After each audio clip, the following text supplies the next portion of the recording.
if you considered whether this was made of metal or iron, would you then understand what the collar and cuffs actually meant? And what we have is a graded collar system: blue collar, white collar, dog collar. All the police here are known by their collar number, but they're all uncuffed. And there's a reason for that, because they're authorised to use force and you're not. But the point is that we live in a situation where, without even being aware of it, our masculine energy has been subjugated to maintain state. And this is where, if you're doing anything that is to perpetuate state, then you're supported, you're encouraged, and you're facilitated even.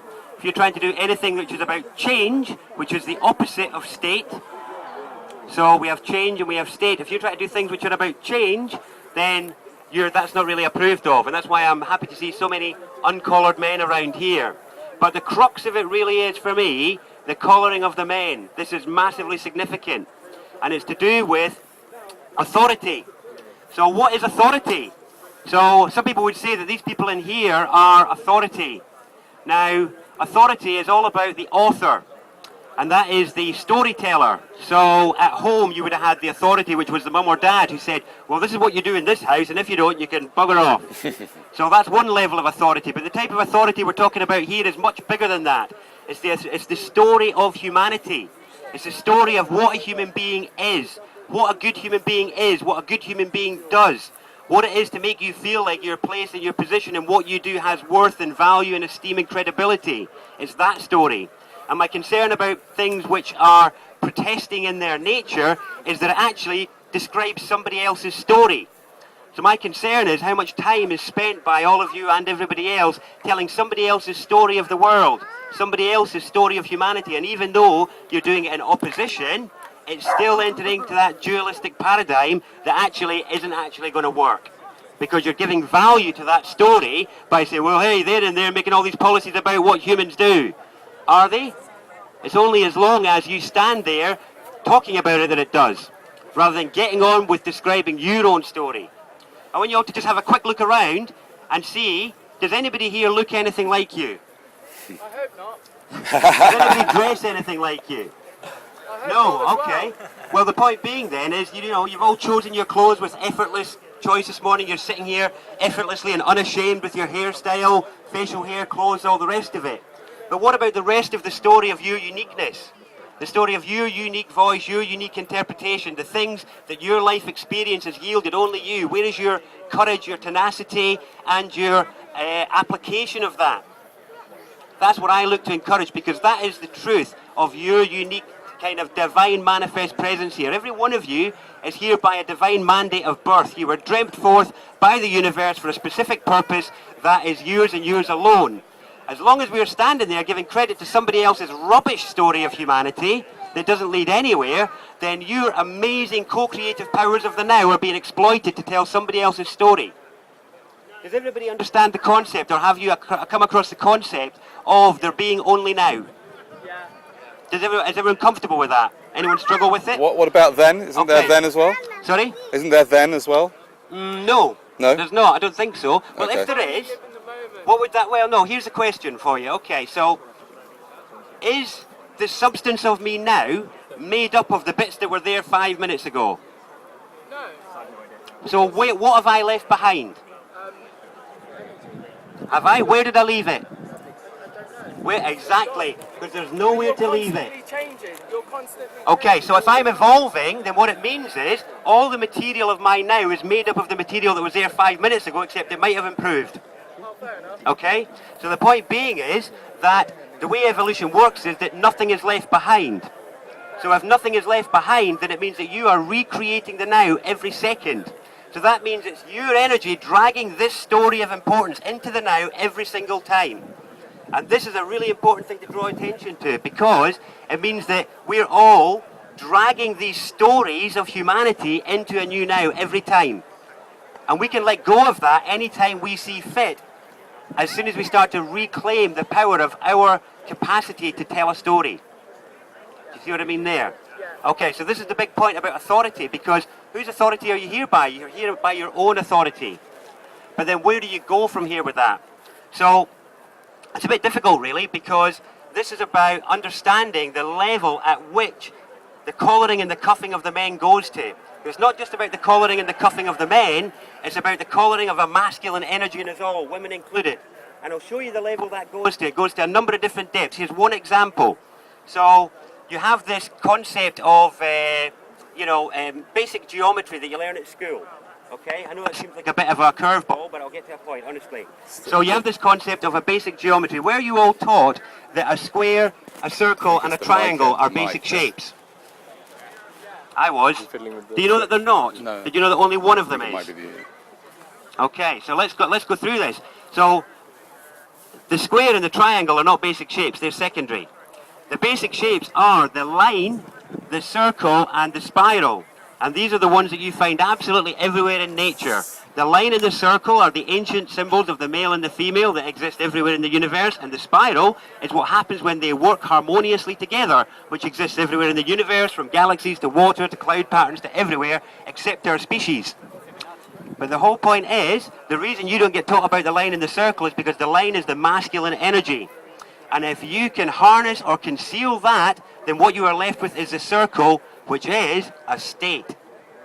Okay? That's why you get taught about the circle only, because that feminine energy, without the application of the male energy to drive it into dynamic spiral, is a state. It doesn't go anywhere.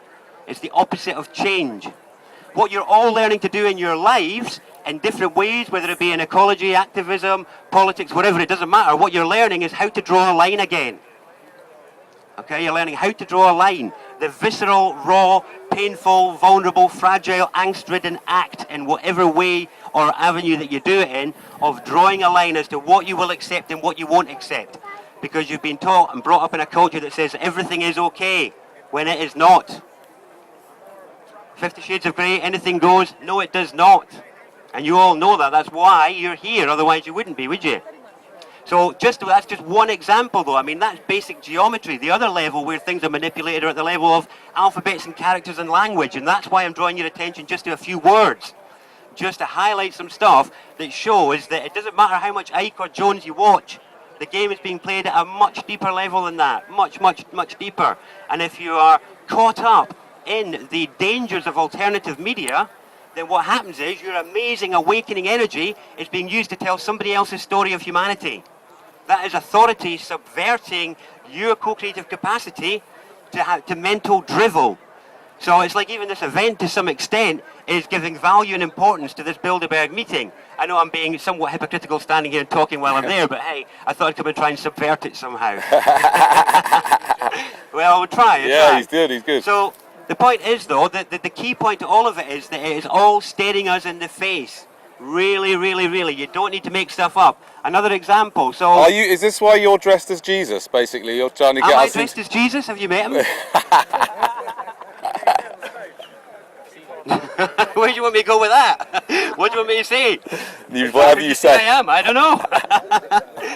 So, another aspect of that is, does anybody here? Thank you for that. Though off the back of that, I'm going to use some language that you might like. Oh, great. Okay. So you've all come across the concept of being yourself, haven't you? Just be yourself.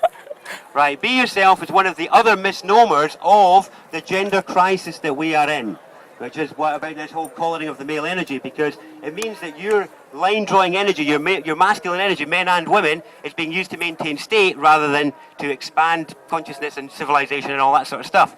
So the thing is, you're told to just be yourself. Well, you can sit playing an Xbox, watching whatever, all day for 20 years and claim you're just being yourself, and I would challenge, is that what the universe intended for you when it spent 4 billion years to dream you forth?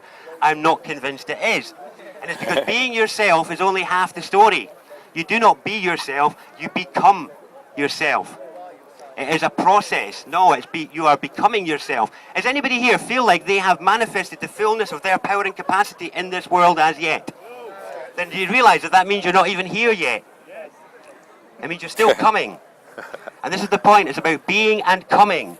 And actually, the masculine energy that has been subverted is the energy of coming.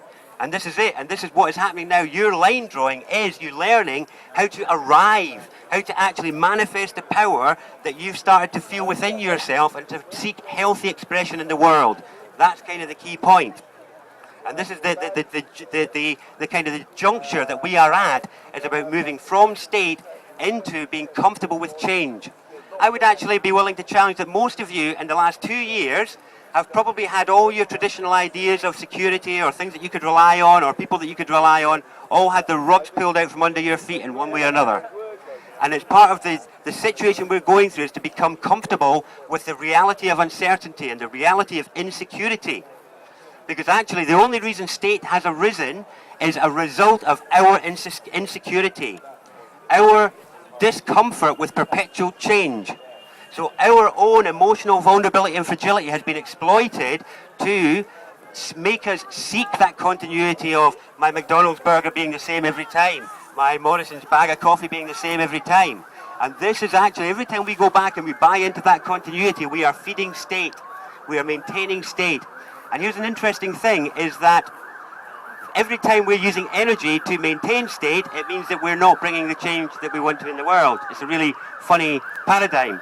And we have got to get comfortable with insecurity, and we've got to get comfortable with uncertainty to cultivate the true edge that our humanity actually has available to us, basically. A really interesting thing about bringing about change, though, is the role that money plays in that. So here's an interesting thing, because obviously money's a big issue. I hear a lot of people talking about money and the money system and all the rest of it. So there's another spell I just want to fix while I've got your attention. And the point being, people really misunderstand what money is all about, because it is also about security. And this is really funny. All the people in there, and probably most of you, treat money as a unit of security. So you feel insecure if you don't have it. You feel like you need to go and get it because there's a vulnerability there, and loads of people hoard onto it so they can feel secure. The funny thing is, there's a bit of a bait and switch happens every time you spend money. And that is that you go into a shop, you spend 20 quid, you hand over 20 quid for something that costs 15, and somebody gives you £5 back and says, here's your change. Okay, the £5 is not your change. That is more money back. The change is the thing you just bought for 15 quid. Okay? So if you go in and you buy a bag of shopping, the change isn't the £5 back, it's the 15 quid's worth of food you just didn't have in your world before. Money is a unit of change. Okay, it's a unit of change, not security. And that has got to, I'm concerned that most of you have a really wounded relationship with money. I know I do, and it's because of treating it as a unit of security when it's not. And again, if we're trying to bring about change in the world, we've got to get comfortable with understanding all of its units, all of the ways that it expresses itself. And there's no way that we can deal with people on an equal level who have got lots of it when we don't, because we feel insecure while they're secure. And it's all about what's going on in here. It's all about how you hobble yourself as you walk into every situation you go in. And it's all about the spells and the spelling and how you describe yourself to yourself, what you say to yourself, about your value, about your place, all this sort of stuff, and how you believe what the media has told you about, again, authority, the story of humanity, the colouring of the men. What is a good human being? What does a good human being do? What deeds should you feel worthy for having done? Because this is the big thing. A lot of you've done many worthy deeds, but do you feel the value for it within yourself? Do you feel, in an onward sense, empowered and validated by it? I'm not convinced you all do, and I really would like to invite you into that sense of confidence with that in the same way you confidently chose your clothes and your hairstyle, because it is within your capacity, but it's about that line drawing, and it's that line drawing of your own identity. Indoctrination as well, that forms the barriers of your so-called identity, and then you have to break down that. Did everybody hear that? He's talking about indoctrination. What do you think I've been talking about right since the minute I started talking? This is the point. But it's about understanding the level that it takes place at. Most people think that by learning all these words of conspiracy that you're somehow informed. You're really not. You're still playing the same game. This is the thing. I mean, another example, another spell to play with is corporate establishments of desire and delight. All the shops that you go to promising you that you're going to be alluring, you're going to be attractive, you're going to be desirable, you're going to be satisfied, you're going to have a full belly if you go and spend money on all these things. That's the change that's being offered for you to go in and hand over your power. But the sign over the door says one thing. What does it say? We think it means way in, but it doesn't. There's a word that we say in our language, we call it entrance, but that's not what it says. Read the sign properly. What does it say? It says entrance. It says entrance, and it has only ever said entrance. There is no such word as entrance. It is entrance. And that is what happens in every single establishment.